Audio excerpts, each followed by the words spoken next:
omukama mulungi obudde bwonna, omukama mulungi zembeera zeewaawo. Mbaniriza mu linnya lya mukama waffe Yesu Kristo nga mbabuuza musibye mutya olwaleero. Ogundi mulundi tusisinkanye kuddamu kuwuliza ekigambo kya Katonda. Katonda oyo yatukuumye mu mbeera zonna, ne bwe tubeera buli kimu kyonna Katonda yali naffe. N'obwoba otambula otya, n'obwoba okola buli kimu kyonna, ebintu mirimu gyonna gy'okola, Katonda abeera naawe. So kyova tulina kumwogerako ate tulina n'okumwebaza. Olwaleero njala tulabe ku kigambo kya Katonda nga Kristo atugamba twagala kuwona, nituyinda kukira. Amiina. Kristo n'atubuuza nituyinda kukira.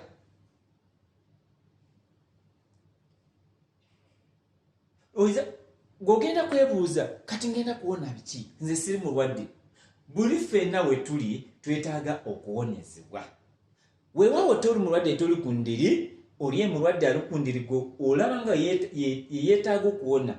Naye ate nga naffe abatambula, abali mu mirembe, abosanga nga oli mu mirimu gyo, nawe weetaaga okuwona, kuwonyezebwa.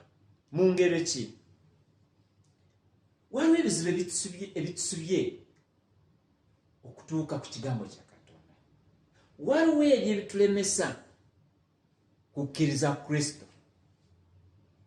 Namba esooka tulinayo obutasonyiwa, obutasaasira, nakyo kizibu. Ojja kwesanga weesanga ng'olina omuntu w'olina naye toyagala kumusaasira, toyagala kumusonyiwa, tokwenda na kumusaasira wekimwe n'obwa okumuleeba oti newaka n'otambula mu mahanda n'ohindura puroguramu oti nyowe tinkwasa kuzayo oti gundi namuleeba hali oti gundi fula leeto hali tindi musaasira ogenda obundi kukola ki.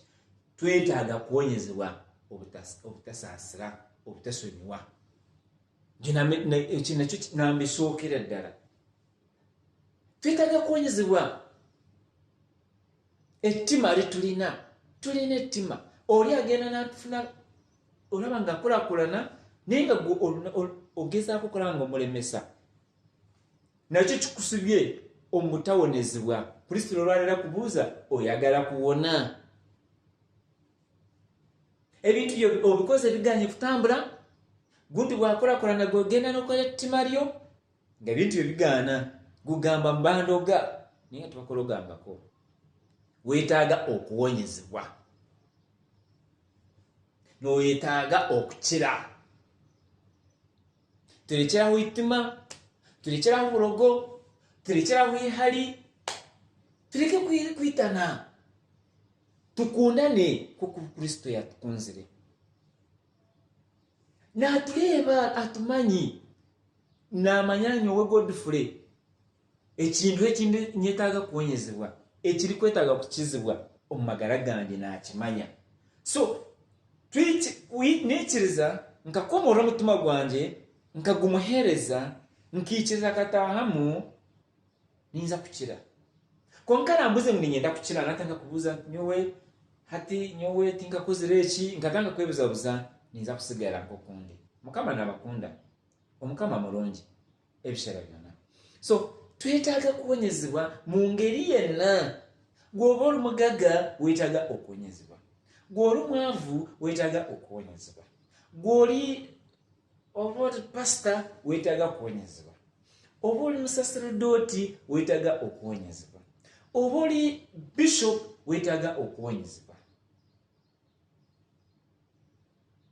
Bingi mu mitima gyaffe tubimanyi, ebitusubye nabyo tubimanyi, ebitulemesa kutuuka ku linnya lya Katonda, kutuuka ku mwanjo eri wa Katonda tubimanyi ebitusubye. Oyinza okuba nga oli muweereza mulungi mu kigambo kya Katonda naye waliwo ekikusubye Kristo kyakugamba weetaaga kuwonyezebwa. Ekyo kyokugamba ye si bya palapala. Amiina.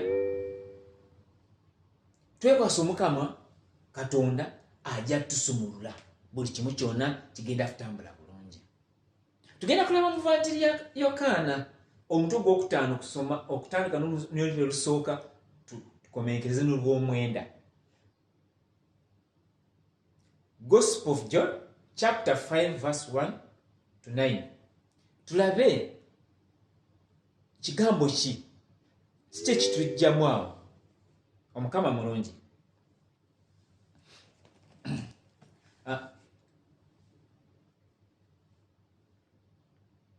Evanjiri ya Yohana omutwe wa kataano mushorongo gukubanza kuhya mu gwa mwenda hagira hati ebyo kubyahwire habaho obugenyi bw'Abayudaaya Yesu nawe yayinamuka Yerusalemu okwo muri Yerusalemu hehi n'irembo ry'entaama hakaba hariyo ekiyanza omu Ruherebulaayo ekirukweta Betasaida kiruho amarembo ataano.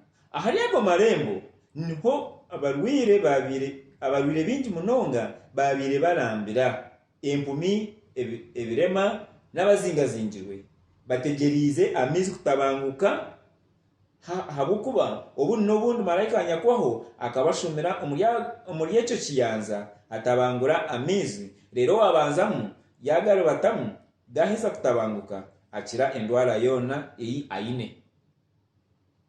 Mbwenaho hakaba hariho omushiija wabire amazire emyaka 38. Yesu yamureba arambiraho kandi yamanya ku amazire omwanya muhango ali atyo. Yamubuuza ati noyenda kukira? Ogwo murwire yamugarukamu ati mukama wanje manya tinyine ewokunta omu kiyanza amizi gaheza kutabanguka kumaniza gazamu ondiza ntangamu. Yesu amugira ati imuka oyiheho ekirago cyawe ogende. Aho naho ogwo mushiija yakira yayihaho ekirago kye yagenda haza obu ikaba Esabato. Ekitwahura n'ekigambo kya Mukama. Gana makuru mabungi ga Kristo. Amina. Ndowooza atasobola kuwulira Runyankore kwa nsomye mu Runyankore ajja kusoma mu Bayibuli yenga ye tumaze kulaba live eno amaze kulaba video eno asome Bayibuli ye Yokaana omutwe gw'okutaano olunero olusooka kumana olw'omwenda. We'll resume John chapter 5 verse 1 to 9. Omukama mulungi. Tulina bingi bitweteekako kulema kuwonyezebwa. Nga bwe nadi mu kusooka twogedde bingi. Kati omukigambo kino olaba Yesu atubuuza. Yabuuza ono omusajja. Kitegeera? Yabuuza omusajja oyagala kuwona. Omusajja mu kifo ky'okugamba ye kuba straight forward yatanga ate kwebuuza kweyogeza ebirala. Amina. Namugamba nze wemba ngenda kulinya mu mazzi waliwo ansookamu. Kitegeeza waliwo ekyali kimusubye. Omyaka egya 38 waliyo ebyali atanaba kwesumulula. Akabaka keekomolire kulaba ngu yatambula omu miisho kukizibwa. Malika wa Mukama okuyabirayiza we ajatuneda nkirineyo obwenzi bwange nyina obukola kansooke mbumalirize. Abanzaleka bamutangamu. Nyina okuroga jindi kama nze nyoho ogw'omuntu ninza kukola kizemu. Nyina okutta. Okitegeera? Nyina okusooka kubba. Nyina osooka kunywa omwenge malayo mu mabaara. Nyina osooka kubeera n'ettima. Ate gundi yampisa bubi siri musonyiwa. Musajja yali alina bingi ebimusubye. Biri nganze ebinsubye naawe bikusubye. Omanye bikusubye nange manye binsubye. Omukama mulungi. Tusumulule ebyo bitusubye tusobole kubeera kuwonyezebwa mu maaso ga Katonda. Kristo bw'anatubuuza oyagala kuwona tumugambe ye si ya kumugamba kwetoolola. Omukama mulungi. Twebeereremu kulaba nga naffe Kristo wabazze tubaase kuwonyezebwa. Niye manya Kristo atumanyi amanyi godufulu obunafu bwange abumanyi we buli. Amanyi obwo obunafu bwe buli. buli kimu agenda kikola bulungi era ogenda kuwonyezebwa. Gwe nobona ayogera nze kino na kino n'omweteekako nze manya ono yapisa bubi manya ono akola bubi famire zaffe zitambula bweziti tulina mu lwango zaffe tulina ki buli isi akimanyi weetaaga kuwonyezebwa ojja kuwona mu linnya lya Yesu. Ojja kuwonyezebwa mu linnya lye. Kristo kuba ayina plan gy'oli. Ajja kukolera ky'oyagala. Ajja kuwa ky'oyagala. Gwe akubuuza oyagala kuwona olwaleero ojja kuwonyezebwa mu linnya lya Yesu. Amina. Kkiriza sumulula omwoyo gwo ayingire. Komoora omutima gwawe Yesu ataahemu. Kale akubuuze noyenda kukira mukyetiye Mukama wange ndyaha nkiza. Leka kwesiba bulwire. Leka kwesiba ndwire ez'omunsi. Leka kwesiba bintu by'ensi. Kristo nigwe muhanda n'amazima n'amagara. Bwe tukabirebaho wiiki hwiri. Yesu Kristo niwe muhanda n'amazima n'amagara. Tarumoza tata tarabira mu Kristo. Mwe Kristo alina akubuuza nenda kukira. Ikiriza tinza kukira. Hakubuuza yagala kuwonezebwa. Yekkubo n'amazima n'obulamu. Ye byonna titweraliikirira. Tumukkirize. Tusumulule emyoyo gyaffe. Ajja kutukolera bitwagala. Omukama mulungi. Obudde bwonna. Omukama mulungi. Zembeera zeewaawo. Amina. So olwaleero Kristo atubuuziza twagala kuwona. Kati kiri gyendi kiri gy'oli bweba weetaaga kuwona weetaaga kuwonezebwa mugambe njagala kuwona. Aliwo ku lulwo. Yajja ku lulwo. N'awaayo obulamu bw'oku lulwo ne ku lwange. Amanyi obunafu bwange n'obuba bumanyi. Mukkirize ayingire mu bulamu bwo. Mukkirize abeere naawe. Mwanirize mu nyumba yo. Mwanirize mu bizinesi zo. Mwanirize mu mirimo gyo. Mwanirize mu makubo go. Buli kyonna ky'okola mu ndimiro mwanirize. Tuweesiba ku by'ensi oti nja kukwata Yesu Kristo tali tajja kunsobola kandeete by'ensi mwangende kulimisa by'ensi. Tubyesiga. Ebyo bya bulimba bigenda kukononera obudde. Kristo ye kkubo n'amazima n'obulamu.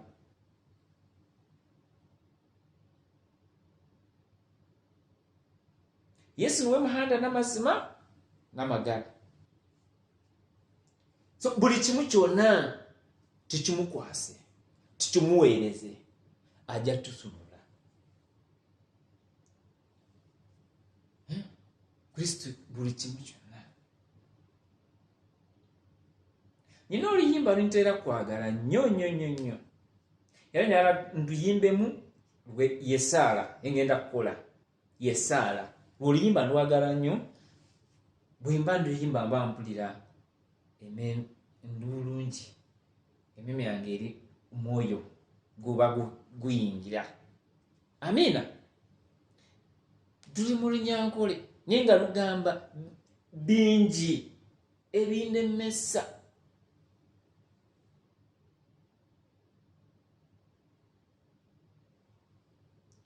Ebindemesa ofuna obulamu. Funa emirembe. Bingi nnyo. Era bw'otuula n'oyimirira bingi ebitulemesa. Bingi.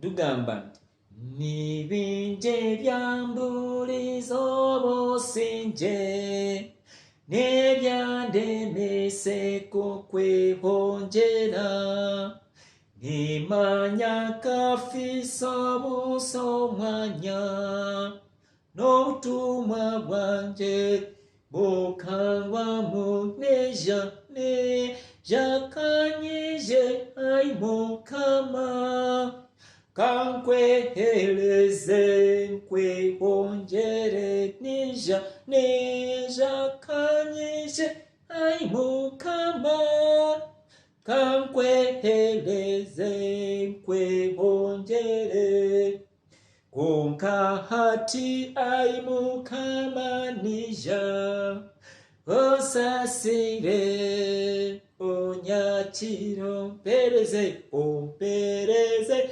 moti mori kwera amurikira mpweze sogumuhanda nija kanyije ai Mukama Yesu kankweheleze kwehonjere nija kanyije ai Mukama kankweheleze kwehonjere Mukama mpinduro muntu musya ompeleze n'umutima musya onyihemo mutima gwibale ompogoro bingogo mwerele nija kanyije ai Mukama kankweheleze nkwehonjere nija kanyije ai Mukama kankweheleze nkwehonjere kolabe notayayira bande ai Yesu wanje otampingula kolabe gabe bichocho byawe ai Mukama nanye onyizuche nija kanyije ai Mukama Yesu kankweheleze kwehonjere nyowe nija kanyije ai Mukama Yesu kankweheleze kwehonjere onyebembero mu rweto rwanje ombanjiro mu butumwa bwanje ngumenga lucho mwiraka lyawe tindyaha omuzana wa Mukama nija kanyije ai Mukama kankweheleze nkwehonjere nija kanyije ai Mukama Yesu kankweheleze kwehonjere ruhanga tata ruhanga mwana ruhanga mutima urukwera busatu urukwera ruhanga umwe ntukushima tukwebaza habwe ishobere Mukama ntukushima tukwebaza habwe birungi byone byo tunire Mukama ntukushima tukwebaza aho kuba abukuru bwawe Mukama niyo kutukuma Mukama niyo kutulinda Mukama taharugondijo kurihawo iwo wenka Mukama mwenegesha ha Mukama tata murungi rebito nkabana bawe tuyabasisho misho gawo Mukama tusisa bingi Mukama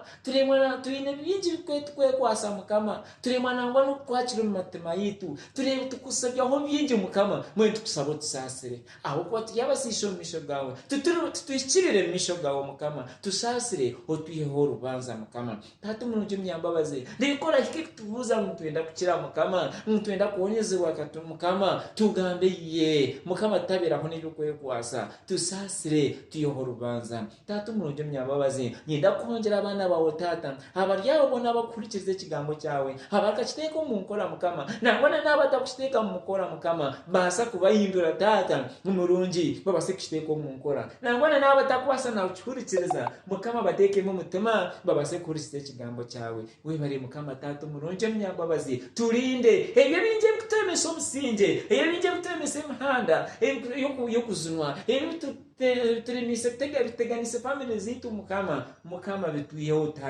tatu murunje myambabazi twebembero mu rweto rwitu Mukama twabantu tambura buzima twetabe ngureba turyaho Ito abana bawe tatu munuje myambabazi wanotayira abandi nitetayire wanogabe ibiconco byawe niwe twizuke tatu munuje myambabazi tuyemo umutima go gwibare otwogoro bikogo mwana mukama tatu munuje myambabazi mwanyo mwana abakirye umwerero mu misho gawe hacibamwe abamwero mu misho gawe nite tufule ngabana mukama tatu munuje myambabazi abo kubareberisho batwiza tuje mu misho gawe webare tata webare mukama tata tumanyani byinji ebitubasa kusaba ni byinji twakwasagambaho honga mukama abo bwire twadineka ukatugambira tuba tusaba tutarangatana tabakabo nk'abanyamahanga mukama tsabe bicenka abana ebinji no izako bitongeraho ntumamwe tubatakagambire ne tubataka tekere mukama iwo bimanya no izako bitukora ne twasaba ati no kukiza namasiko kubitunga ukorera muri Yesu Kristo mukama witu amina. Omwizina lya tatitwe nelya mwana nelya mutima urukwera amina. Omukama abampero mugisha kandi abakume hati nebiro byona amina.